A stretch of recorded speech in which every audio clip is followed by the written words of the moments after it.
CA फाउंडेशनचा निकाल वाढला आहे तर इंटरमिजिएटचा संमिश्र निकाल जानेवारी 2025 मध्ये झालेल्या सीए फाउंडेशन आणि इंटरमिजिएट परीक्षांचे निकाल जाहीर झाले। सीए फाउंडेशनचा निकाल सलग दुसऱ्यांदा वाढलाय। या परीक्षेसाठी 1,10,887 विद्यार्थ्यांनी सहभाग घेतला होता। त्यापैकी 23,861 विद्यार्थी उत्तीर्ण झाले। यावेळी निकाल 21.52% लागला असून तो मागील परीक्षेपेक्षा 2% अधिक आहे। मुलांची उत्तीर्णतेची टक्केवारी 21.74% तर मुलींची 21.27% इतकी आहे। इंटरमिजिएटच्या पहिल्या ग्रुपचा निकाल घसरत 14.17% वर आलाय तर दुसऱ्या ग्रुपचा निकाल वाढून 22.16% झालाय।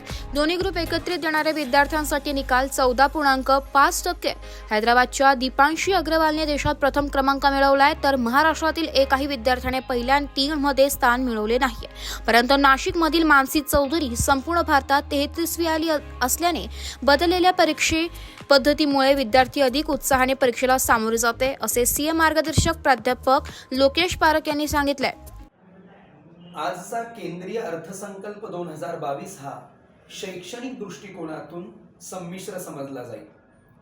गेल्या 2 वर्षापासून शाळा बंद, ऑनलाईन शिक्षण आणि परीक्षा रद्द अशा गोष्टींमुळे विद्यार्थ्यांच्या विकासासाठी त्यांना मूळ शैक्षणिक प्रवाहामध्ये आणण्यासाठी आम्हाला जास्त अपेक्षा होती, परंतु त्यामधून थोडंफार ह्या अर्थसंकल्पामध्ये मिळालेलं आहे। जसे की विद्यार्थ्यांच्या शिक्षणासाठी टीव्हीचा जास्त वापर करणं, चॅनलची संख्या 2 वरनं 200 वर घेऊन जाणार ही खूप चांगली गोष्ट आहे। तसेच सर्व वर्गांसाठी वेगळं चॅनल सुरू करणार ही चांगली गोष्ट आहे।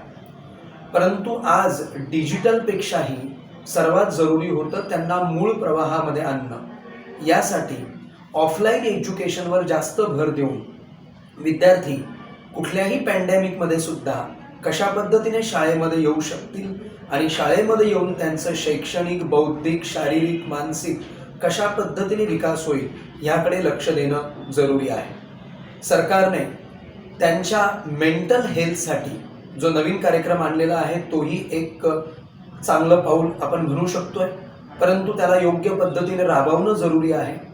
प्रत्येक शहरामधल्या 5 शैक्षणिक संस्थांना एक्सलन्स सेंटर बनवून त्यांना ग्रांट दिली जाणार आहे, हेही एक चांगले पाऊल आहे।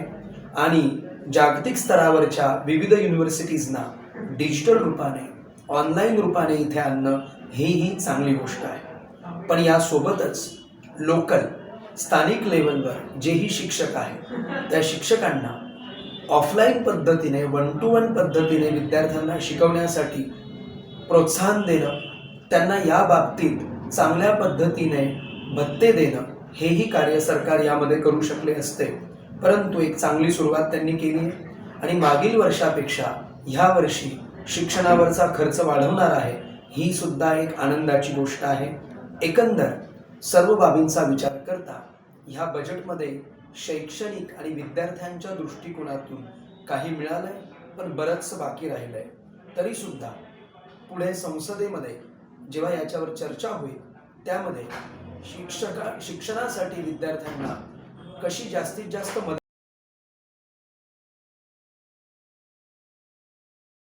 ब्युरो रिपोर्ट, नाशिक लोकशाही न्यूज, नाशिक।